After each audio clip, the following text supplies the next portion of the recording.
Something wonderfully magical is in the air, isn't it? Yeah. You know, we're feeling it here in this arena, but it's spreading all across this country we love. A familiar feeling that's been buried too deep for far too long. You know what I'm talking about. It's the contagious power of hope. The anticipation, the energy, the exhilaration of once again being on the cusp of a brighter day. The chance to vanquish the demons of fear, division, and hate that have consumed us and continue pursuing the unfinished promise of this great nation, the dream that our parents and grandparents fought and died and sacrificed for. America, hope is making a comeback.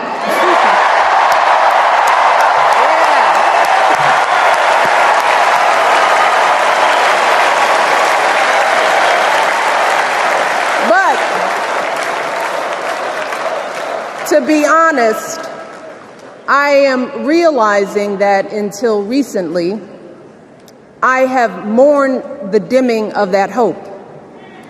And maybe you've experienced the same feelings, that deep pit in my stomach, a palpable sense of dread about the future.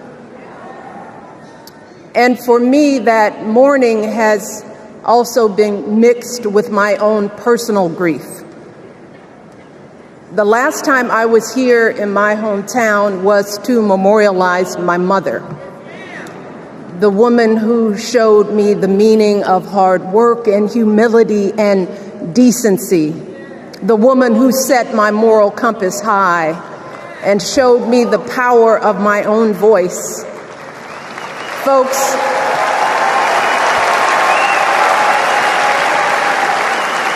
I still feel her loss so profoundly. I wasn't even sure if I'd be steady enough to stand before you tonight, but my heart compelled me to be here because of the sense of duty that I feel to honor her memory and to remind us all not to squander the sacrifices our elders made to give us a better future. You see, my mom, in her steady, quiet way, lived out that striving sense of hope every single day of her life. She believed that all children, all people have value, that anyone can succeed if given the opportunity. She and my father didn't aspire to be wealthy. In fact, they were suspicious of folks who took more than they needed. They understood that it wasn't enough for their kids to thrive if everyone else around us was drowning. So my mother volunteered at the local school. She always looked out for the other kids on the block. She was glad to do the thankless, unglamorous work that for generations has strengthened the fabric of this nation. The belief that if you do unto others, if you love thy neighbor, if you work and scrape and sacrifice, it will pay off. If not for you, then maybe for your children or your grandchildren. You see, those values have been passed on through family farms and factory towns, through tree-lined streets and crowded tenements, through prayer groups and National Guard units and social studies classrooms. Those were the values my mother poured into me until her very last breath. Kamala Harris and I built our lives on those same foundational values.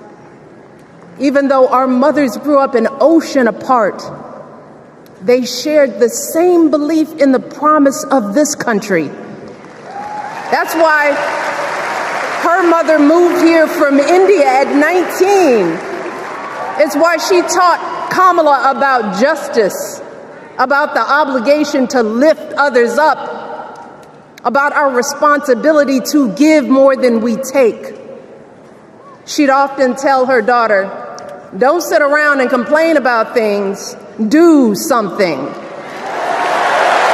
So, with that voice in her head, Kamala went out and she worked hard in school, graduating from an HBCU, earning her law degree at a state school.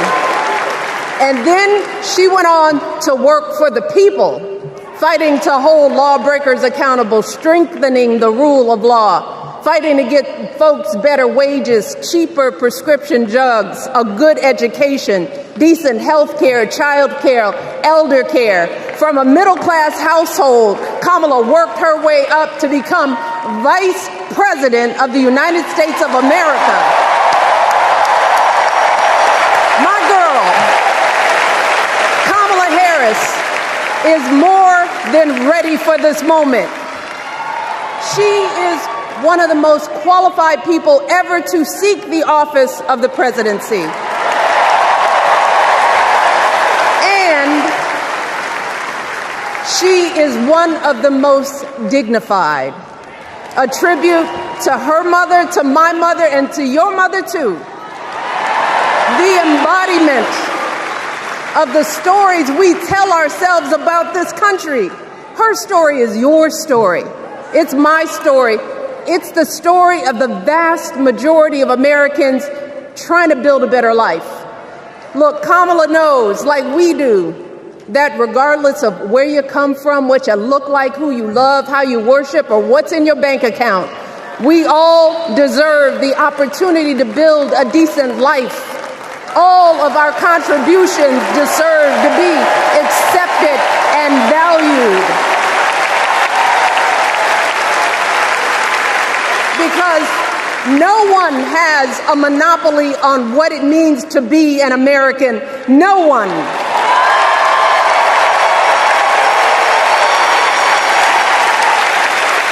Kamala has shown her allegiance to this nation, not by spewing anger and bitterness, but by living a life of service and always pushing the doors of opportunity open to others.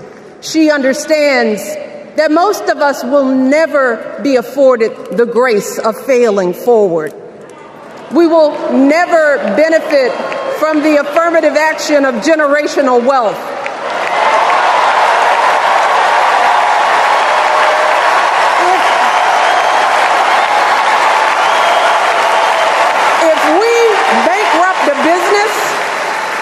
If we bankrupt a business or choke in a crisis, we don't get a second, third, or fourth chance. If things don't go our way, we don't have the luxury of whining or cheating others to get further ahead. No. We don't get to change the rules so we always win. If we see a mountain in front of us, we don't expect there to be an escalator waiting to take us to the top. No. We put our heads down. We get to work. In America, we do something. And throughout her entire life, that's what we've seen from Kamala Harris. The steel of her spine, the steadiness of her upbringing, the honesty of her example, and yes, the joy of her laughter and her light. It couldn't be more obvious. Of the two major candidates in this race, only Kamala Harris truly understands the unseen labor and unwavering commitment that has always made America great.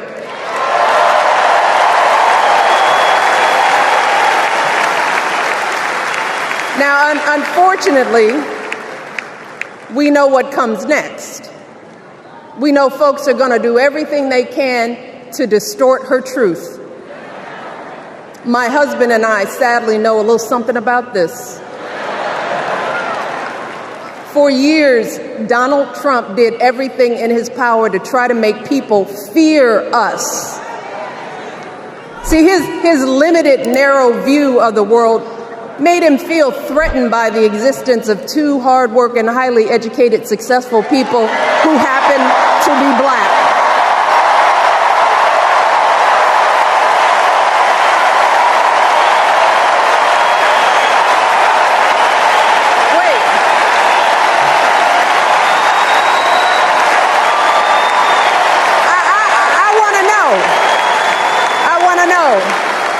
Who's going to tell him that the job he's currently seeking might just be one of those black jobs?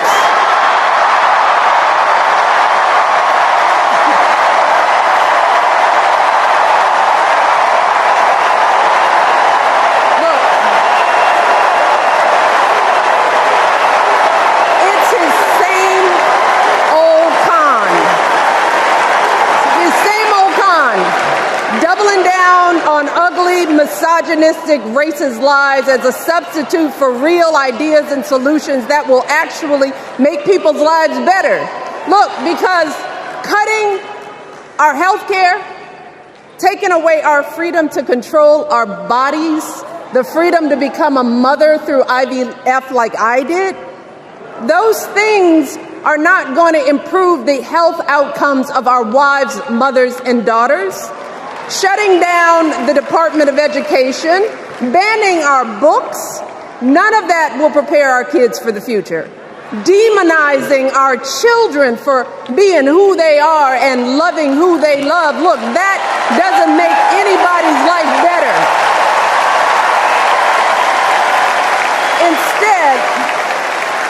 Instead, it only makes us small. And let me tell you this, going small is never the answer. Going small is the opposite of what we teach our kids. Going small is petty, it's unhealthy, and quite frankly, it's unpresidential.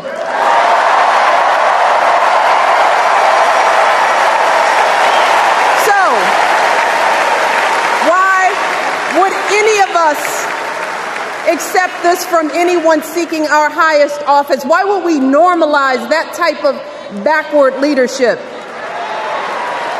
Doing so only demeans and cheapens our politics. It only serves to further discourage good, big-hearted people from wanting to get involved at all. America, our parents taught us better than that, and we deserve so much better than that. That's why we must do everything in our power to elect two of those good, big-hearted people. There is no other choice than Kamala Harris and Tim Walz. No other choice.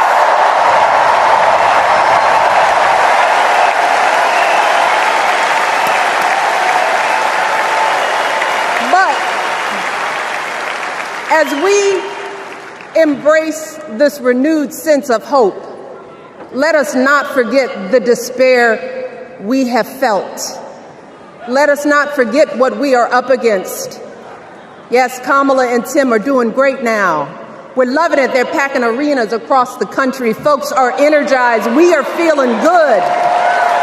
But remember, there are still so many people who are desperate for a different outcome, who are ready to question and criticize every move Kamala makes, who are eager to spread those lies, who don't want to vote for a woman, who will continue to prioritize building their wealth over ensuring that everyone has enough.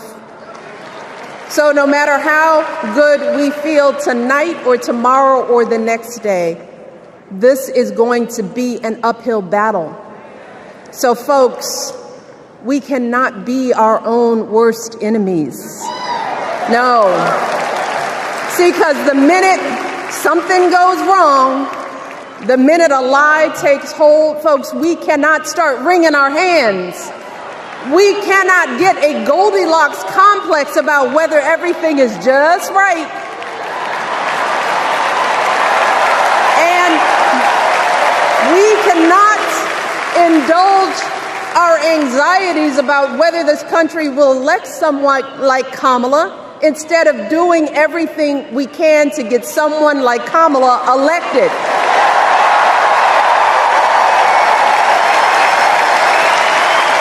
Kamala and Tim, they have lived amazing lives, and I am confident that they will lead with compassion, inclusion, and grace.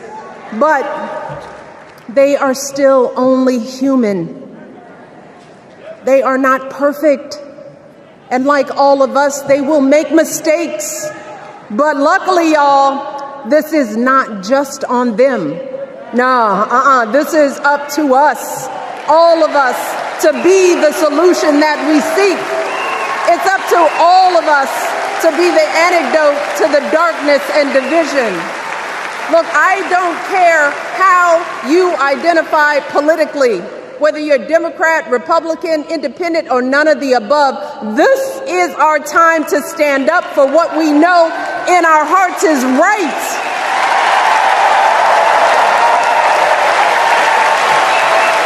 To stand up, not just for our basic freedoms, but for decency and humanity, for basic respect, dignity, and empathy, for the values at the very foundation of this democracy.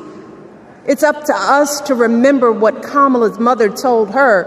Don't just sit around and complain. Do something. So, if they lie about her, and they will, we've got to do something. If we see a bad poll, and we will, we got to put down that phone and do something.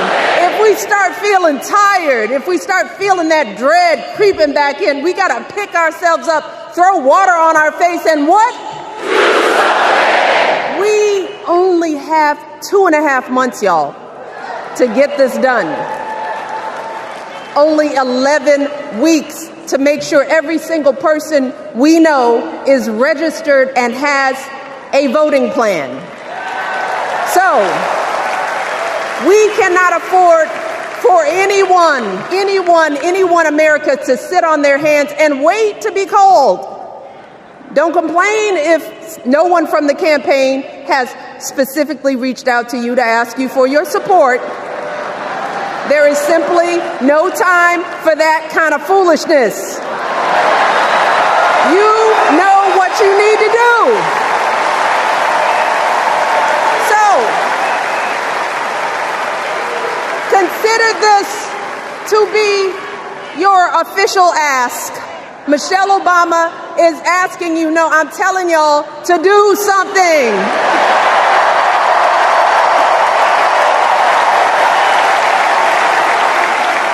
Because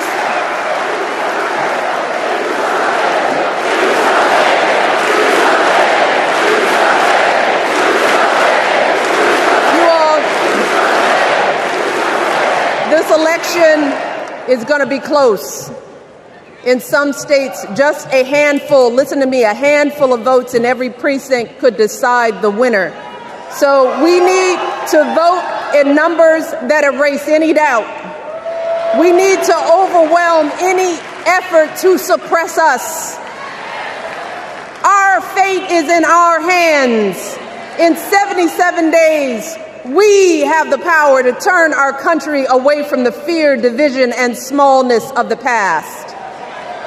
We have the power to marry our hope with our action. We have the power to pay forward the love, sweat, and sacrifice of our mothers and fathers and all those who came before us. We did it before, y'all, and we sure can do it again. Let us work like our lives depend on it. And let us keep moving our country forward and go higher. Yes, always higher than we've ever gone before as we elect the next president and vice president of the United States, Kamala Harris and Tim Walz. Thank you all. God bless.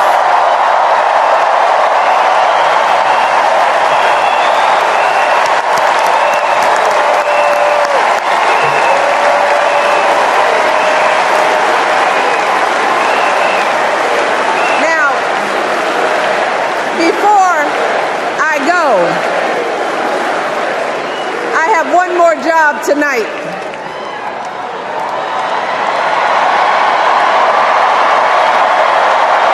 Yeah, one more job. You all, thank you for all the love, but it is now my honor to introduce somebody who knows a whole lot about hope. Someone who has spent his life strengthening our democracy, and let me tell you, as someone who lives with him, he wakes up every day, and thinks about what's best for this country. Please welcome America's 44th president and the love of my life, Barack